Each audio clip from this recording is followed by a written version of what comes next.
Bom dia, né, quarto ano? Vamos lá para mais uma aula, né? Hoje, terça-feira, aula de História e Matemática. Então, vamos começar por História, tá? Então, abram o livro de vocês de História na página 41. Vamos falar sobre os governos geral, né? Governo geral. Pronto, vamos lá. Governo geral. Diante do fracasso das capitanias hereditárias, o rei de Portugal passou a instalar o governo geral, em 1549, que aconteceu porque o rei não poderia tomar de volta as terras dadas aos donatários, né? Entretanto, todos os donatários deveriam obedecer ao governador geral, que representava o próprio rei de Portugal, sendo a autoridade máxima da colônia, tá? Então, como as capitanias hereditárias não deram certo, né? O rei de Portugal, ele resolveu, né, fazer o governo geral, né?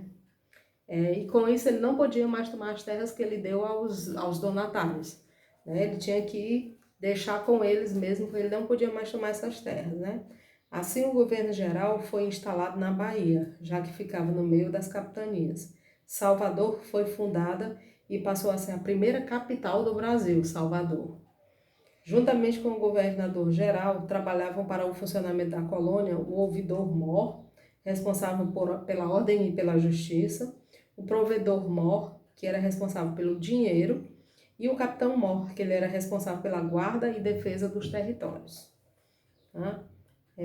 Todos que viviam na colônia, eles deveriam colaborar com o governador-geral nos seus 4 principais objetivos. Um deles era defender a colônia dos invasores franceses, combater os indígenas e a sua resistência, manter o processo de ocupação e contribuir para a exploração da riqueza da colônia. Tá? Então, os 3 primeiros governadores gerais foram os mais importantes. O primeiro governador geral foi Tomé de Souza, né? Ele chegou à colônia com 130 soldados, 90 marinheiros e vários trabalhadores, carpinteiros, pedreiros, farmacêuticos e médicos. Também vieram com eles 6 padres jesuítas, sob a direção do padre Manuel de Nóbrega, que deram início aos processos de catequese dos indígenas e da educação no Brasil. Além desses, Tomé de Souza trouxe 400 degredados, homens que haviam cometido algum crime e tinham de cumprir o desterro, né? Ou seja, condenados a viver fora de Portugal. O governo português então mandou-os para viver na colônia. Entre as principais realizações de Tomé de Souza estão a fundação de Salvador, né? O desenvolvimento da cultura da cana-de-açúcar e o início da criação de gado, né? Então, no governo de Tomé de Souza, né, tiveram essas principais, né, realizações dele, né? O segundo governador-geral, que começou a partir do ano de 1553, que foi Duarte da Costa, que substituiu o Tomé de Souza, ele trouxe para o Brasil Dom Álvaro, seu filho. Além dele, trouxe alguns jesuítas, entre eles o padre José de Anchieta, que fundou, junto com Manuel da Nóbrega, o Colégio de São Paulo de Piratininga. Começava a história da educação brasileira.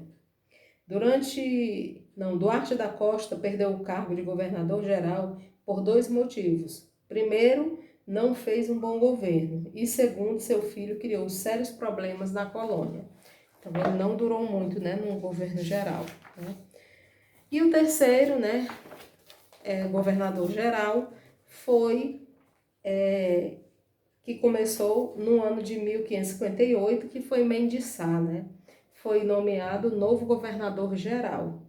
Ele seguiu resolvendo os problemas deixados por Duarte da Costa, com a ajuda de seu sobrinho Estácio de Sá, combateu e expulsou os franceses que haviam se instalado na colônia.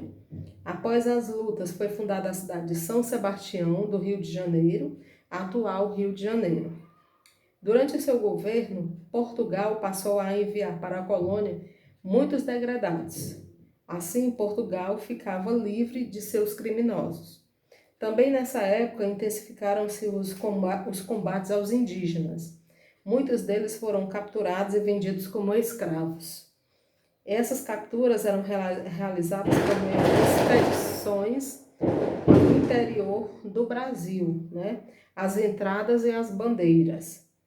A diferença entre essas expedições é que as entradas eram organizadas pelo governo português e por esse motivo respeitavam o Tratado de Tordesilhas. E as bandeiras eram organizadas por particulares, né? Não respeitavam o Tratado de Tordesilhas. Foram os bandeirantes de São Paulo que encontraram a nova riqueza do Brasil, o ouro, né? Então, com base nessa leitura que a gente acabou de fazer, vocês vão responder as páginas 42 e 43 do livro de História, tá? E já já a gente tem aula de matemática.